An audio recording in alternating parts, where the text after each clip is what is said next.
Xã có vị trí lại bè thì anh đã chết. Ban đêm trong tầm na tu sanh cây sắc xaរបស់និស្សិតឆ្នាំទី1 trongមេទី1មកពីមហាវិទ្យាល័យសេដ្ឋកិច្ចនិងមហាវិទ្យាល័យច្បាប់ទាំងពីរទីតាំងចំនួនប្រមាណ700អង្គនាក់ទៅកាន់សាលាដំបងរាជធានីភ្នំពេញ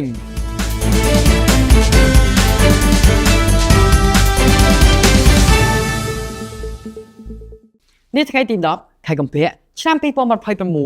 ឯកឧត្តមលីណាវុធសាកលវិទ្យាធិការនៃសាកលវិទ្យាល័យបេធីអន្តរជាតិបានអញ្ជើញចូលរួមទស្សនកិច្ចសិក្សារបស់និស្សិតឆ្នាំទី1ឆ្នាំទី1មកពីមហាវិទ្យាល័យសេដ្ឋកិច្ចនិងមហាវិទ្យាល័យច្បាប់នៃសាកលវិទ្យាល័យបេធីអន្តរជាតិទាំងពីរទីតាំងព្រមទាំងថ្នាក់ដឹកនាំបុគ្គលិកសាស្ត្រាចារ្យទៅកាន់សាលាដំបងរាជធានីភ្នំពេញស្ដីពី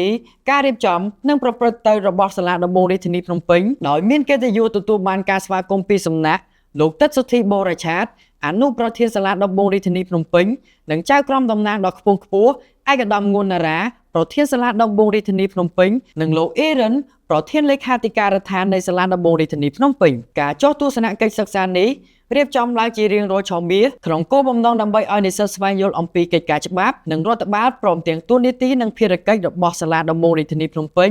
ក៏ដូចជាបទពិសោធន៍ជាច្រើនអំពីកិច្ចការរដ្ឋបាលនិងផ្នែកច្បាប់ដោយខ្ញុំបាទទូច័ន្ទសុភ័ត្រាផ្សាយចេញពី BTIU News សូមអរគុណសូមជម្រាបលា